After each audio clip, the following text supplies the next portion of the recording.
What up, what up? It's Neighborhood Nip. Y'all tuned in to hiphopwire.com.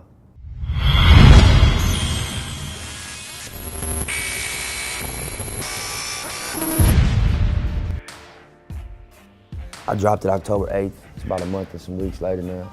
And I think that it's been like very successful. It was a risk just to roll it out the way we did, you know, so I'm pleased with the turnout, you know, and I kind of expected it musically to be received the way it was received, but just the campaign and the way, you know, the price point and everything, it exceeded my expectations. We were done with the project by the time I realized we wanted to sell it for 100. It was done already. Drummer already had the music, he was starting to host it, add his touch to it. We weren't even gonna do physical copies, you know, but probably like a week before the date, we sat down as a team and talked about it, everybody was in on it. And we just scrambled to get the units printed up, to get the design done. And also we wanted it to be like a limited edition. So it was just like little design things that had to happen, like the blank of 1,000 and then a little box for me to sign on it, stuff like that. So we put it all together within the last week. We scrambled to get them all manufactured for the release date.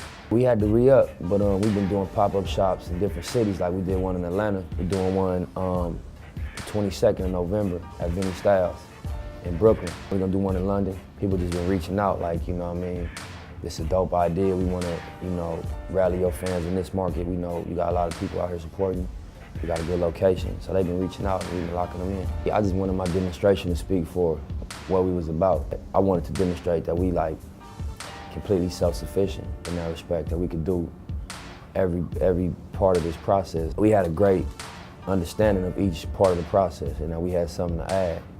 On the photography side, on the engineering, on the songwriting, on the rapping, on the marketing, on the, you know, so that when we do go into a situation with a partner, you know, it won't be on no just turning the records, just sit over here and rap. Our demonstration to speak that we are involved and we are, you know, skilled at every point, you know, we have like a unique perspective on every aspect of the process, you know. Sort of like Apple or like, you know, American Apparel. Or like any of these companies that's like completely vertically integrated, that situation is consistent all the way through. I put out, you know, 6, 7 mixtapes. Most of them were critically received very well. You know what I mean? I toured off of all of them. I built a solid following off of all of the projects we put out, you know what I mean? When I went to the table with the companies, I was just listening at what the offers were and what was realistic.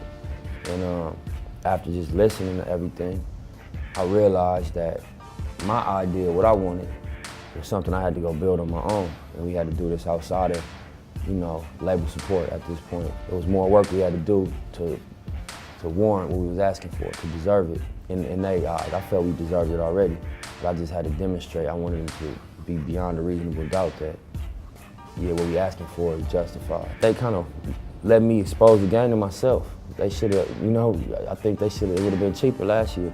It would have made a lot more sense on their behalf last year, you know what I'm saying? And we would have still been able to do all these things we're doing, and it just been they got in a little bit earlier. It'll be on All Money In, which is my label, you know, that I'm a part owner in. But it got the possibility to be distributed a few different ways, you know, so we gonna, over the next couple months, figure out what our partner's gonna be. Might be an independent distributor, might be a major distributor, but the album's gonna be owned and controlled by us. That wasn't a negotiation with Ross. Ross was like, he just put me in direct contact with the man at the label and was just like, he gave a blessing, make the deal happen. I wanted equity, you know what I mean? I wanted stake in the ownership in my situation, in Nipsey Hussle. Because we offered label deals for my company, All Money In, and like, you know, office at the label and overhead to operate the label and, you know, the ability to sign artists, a couple artists a year to my label with the resources of Warner Brothers. But for my situation, you know, I was still gonna be uninvolved in the ownership and had no equity in my situation. The consolation prize, you know what I'm saying? Like, we give you a label, you know, you can do your thing, you'll be an executive, but the Nipsey Hussle brand, we're gonna absorb that. And I felt that was my leverage. I control and I speak on behalf of my brand, you know what I'm saying? It has value in the market. But I remember when New York rap was the shit. And us in the South, us Bammers, we was like, what the fuck? And we just did our own thing. But now we run y'all musically. Number one, it's his opinion. He's an artist, he could say what he feel. But I do feel like, you know, in context of being in New York City, I can understand why people was a little bit offended. But I heard his statement he put out recently, you know what I'm saying? I heard that, you know, his intention was not to disrespect the city. It might have came off the wrong way, you know what I'm saying? It might have been like the wrong execution. But, you know, people human, man, you know what I'm saying? So, like, I ain't got no hell of an opinion on it. I feel like he human, you know what I'm saying? He'll be all right, you know what I mean? The game get harsh at times, but, you know, people gonna forgive him. It's gonna be behind him. He gonna keep pushing.